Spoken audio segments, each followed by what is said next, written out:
HCS scam లో అధ్యక్షులు జగన్మోహన్ రావును A1 గా చేర్చారు. ఇక సిఐడి దర్యాప్తులో కీలక విషయాలు వెలుగు చూశాయి. 2 ఏళ్లలో 170 కోట్లు గోల్మాల్ జరిగినట్లు గుర్తించారు. ప్లేయర్స్ ఎంపికలోనూ అవినీతి చేసినట్లు దర్యాప్తులో తేలింది. దీంతో నిందితులను కస్టడీకి ఇవ్వాలని సిఐడి కోరనుంది.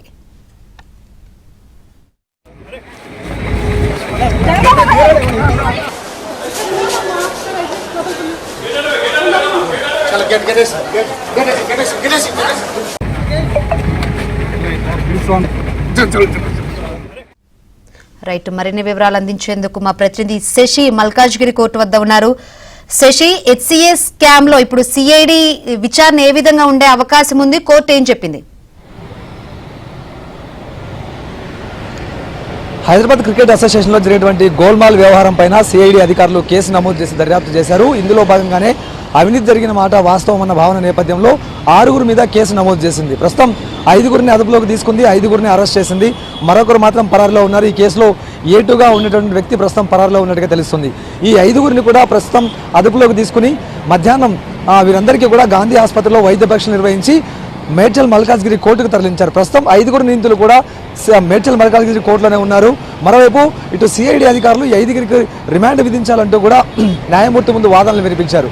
మరొక వైపు హెచ్సిఏ అధ్యక్షుడిగా ఉన్నటువంటి జగన్మోహన్ రావు తరపున న్యాయవాదులు మాత్రం బెయిల్ మంజూరు చేయాలంటూ కూడా ప్రస్తుతం తమకు సంబంధించినటువంటి వాదనలు వినిపించారు. అయితే ఇరు వర్గాలకు సంబంధించినటువంటి వాదనలు విన్నటువంటి మేడ్చల్ మల్కాజ్గిరి కోర్టు న్యాయమూర్తి సమయం కావాలంటూ కూడా కోరారు. ప్రస్తుతం ఈ కేసుకు సంబంధించినటువంటి పూర్తి ఫైల్ను ఆమె పరిశీలిస్తూ ఉన్నారు.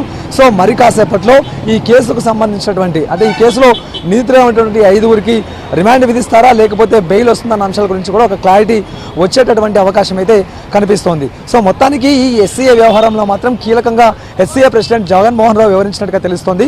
సుమారుగా 170 కోట్ల వరకు కూడా అవకతవకలు జరిగినట్టుగా ఇప్పటికే సిఐడి అధికారులు గుర్తించారు. ఈ 170 కోట్లు కూడా ఈ 2 సంవత్సరాల వ్యవధిలోనే అవకతవకలు జరిగినట్టుగా కూడా సిఐడి అధికారులు గుర్తించారు.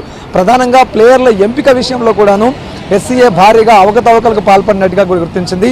ప్లేయర్లను సెలెక్ట్ చేసేటటువంటి అంశంలో భాగంగా తల్లిదండ్రుల నుంచి కూడా పెద్ద ఎత్తున డబ్బులు వసూలు చేసినట్టుగా కూడా ఇప్పటికే సిఐడి అధికారులు గుర్తించారు. మరోవైపు బీసీసీఐ నుంచి హెచ్సిఏకు పెద్ద ఎత్తున నిధులు వస్తూ ఉంటాయి. సంవత్సరం పొడవునా కూడా ఈ నిధులు వస్తూ ఉంటాయి. అయితే వీటిని క్రికెట్ అవసరాల కోసం, ప్లేయర్ల కోసం, ఆ తర్వాత వివిధ క్లబ్ల కోసం ఖర్చు చేయాల్సిన అవసరం ఉంటుంది. కానీ హెచ్సిఏ మాత్రం తప్పుడు లెక్కలు చూపించి ఇటు బీసీసీఐని కూడా బురిడీ కొంటించినట్టుగా కూడా తెలుస్తోంది.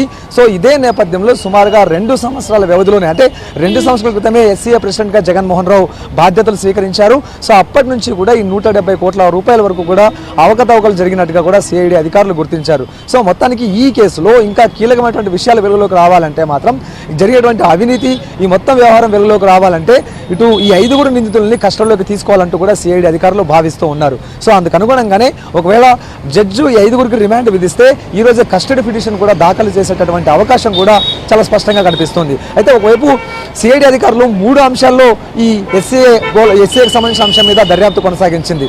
మొదట హెచ్సిఏలో జరిగినటువంటి అవకతవకలు, ఆ తర్వాత హెచ్సిఏ అధ్యక్షుడిగా జగన్మోహన్ రావు ఎన్నికకు సంబంధించిన అంశం గురించి, ఆ తర్వాత 3వ అంశం ఎస్ఆర్హెచ్ను హెచ్సిఏ అధ్యక్షుడు జగన్మోహన్ రావు బెదిరించినటువంటి తీరు. ఈ 3 అంశాల మీద సిఐడి అధికారులు సమగ్రంగా దర్యాప్తు కొనసాగించారు. ప్రధానంగా హెచ్సిఏ అధ్యక్షుడిగా జగన్మోహన్ రావు ఎన్నిక అవడానికి కూడా ఇది కూడా అక్రమ మార్గంలోనే ఎన్నికైనట్టుగా సిఐడి గుర్తించింది.